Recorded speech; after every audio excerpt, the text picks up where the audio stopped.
Buenas noches, esta es la presentación del grupo número 7 para nuestro seminario número 3 de tópicos de neurobiología, el Alzheimer. El Alzheimer es una enfermedad progresiva y neurodegenerativa de las células cerebrales que provoca un deterioro de la memoria, del pensamiento y de la conducta de la persona afectada. Provoca una disminución de las funciones intelectuales, lo que dificulta el aprendizaje de nuevos conceptos e interfiere en la capacidad de llevar a cabo las actividades de la vida diaria. Los factores de riesgo más importantes son la edad. Mayores de 65 años tienen un 10% de riesgo de tener la enfermedad, mientras que el riesgo se eleva a casi el 50% en los pacientes mayores de 85 años. Además, prevalece esta enfermedad en las mujeres. En la actualidad, existen 3,4 millones de personas con enfermedad de Alzheimer en América Latina. La cifra se incrementaría en 4,1 millones para el 2021 y a 9,1 millones en el 2040. Diagnosticado el Alzheimer, se puede pronosticar una pérdida de memoria, lenguaje, desorientación, pérdida de autonomía, funciones motoras, cambios conductuales, intolerancia al estrés y el más importante de los pronósticos es la muerte, puesto que ha tenido un aumento del 526% tan solo entre 1990 y el 2010. El CIE-10 nos señala que la etiología de la enfermedad de Alzheimer es bastante desconocida y hasta el día de hoy esa discusión se mantiene. No obstante, hay factores de riesgo a considerar como la nutrición, el tabaco, la diabetes, la influencia genética, el nivel educativo y por supuesto que la edad. No obstante, investigaciones actuales atribuyen la causalidad de la enfermedad de Alzheimer a dos proteínas, la beta-amiloide y tau. Ocurre que ambas van generando placas y se van acumulando u ovillos en el caso de tau, y esto propicia el degeneramiento de funciones de las neuronas de nuestro cerebro. Fármaco. Su nombre científico, memantina. Su nombre comercial, Evixa Axura. Sus características principales son que se usa para tratar los síntomas del Alzheimer. 2. Funciona al reducir la actividad anormal en el cerebro. Puede mejorar la capacidad para pensar y recordar. Puede desacelerar la pérdida de la capacidad de pensar y recordar que se presenta en el Alzheimer. Y 5. Regula la entrada de calcio en las células cerebrales, protegiéndoles de la degeneración. Pertenece a la familia de fármacos de clase de medicamentos llamados antagonistas del receptor NMDA. Los síntomas sobre los que actúa son las alteraciones en la memoria en el lenguaje, dificultad para ejecutar bien los actos motores y voluntarios, dificultad para planificar, razonar de manera lógica o comprender la ironía, y alteraciones en las funciones visoespaciales.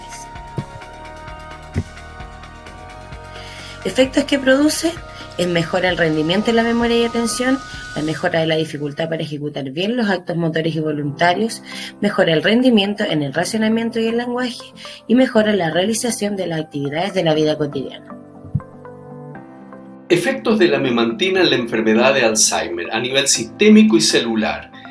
Esta enfermedad produce la excitación patológica de las vías glutamatérgicas del sistema nervioso central y altos procesos de excitotoxicidad a causa de los disparos constantes de potenciales de acción patológicos que conllevan un exceso extracelular del neurotransmisor glutamato.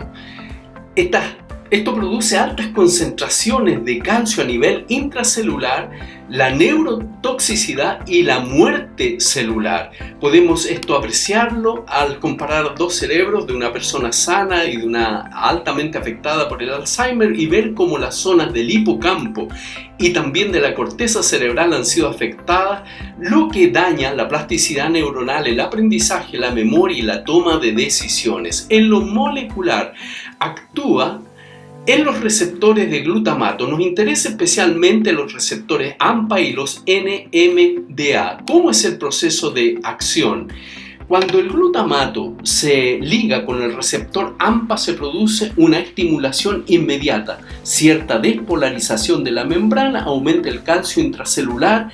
En ese momento los cationes de magnesio que bloquean los canales MDA son expulsados, lo que no vuelve a regularizarse en el proceso patológico, pero al tomar la memantina, que es un antagonista no competitivo de los receptores NMDA, esta actúa como un mejor candado ya que cierra el receptor a los potenciales de acción patológico y los abre a los fisiológicos, posibilitando el aprendizaje. En conclusión, podemos decir que la memantina es bien tolerada en general por el organismo, no tiene mayores contraindicaciones, se puede mezclar con otros medicamentos, pero también tiene una acción limitada. Ningún medicamento es una panacea.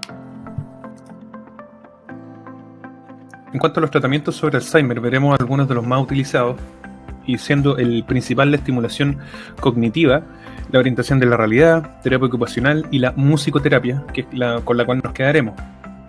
La musicoterapia actúa sobre diversos síntomas, siendo los principales la orientación, el lenguaje, la emoción y la memoria. El mecanismo de acción de la musicoterapia tiene mucho que ver con el área de Wernicke, ya que esta está ubicada en la región posterior superior del lóbulo temporal y cercana a la corteza auditiva primaria, cerca de la circunvolución temporal superior.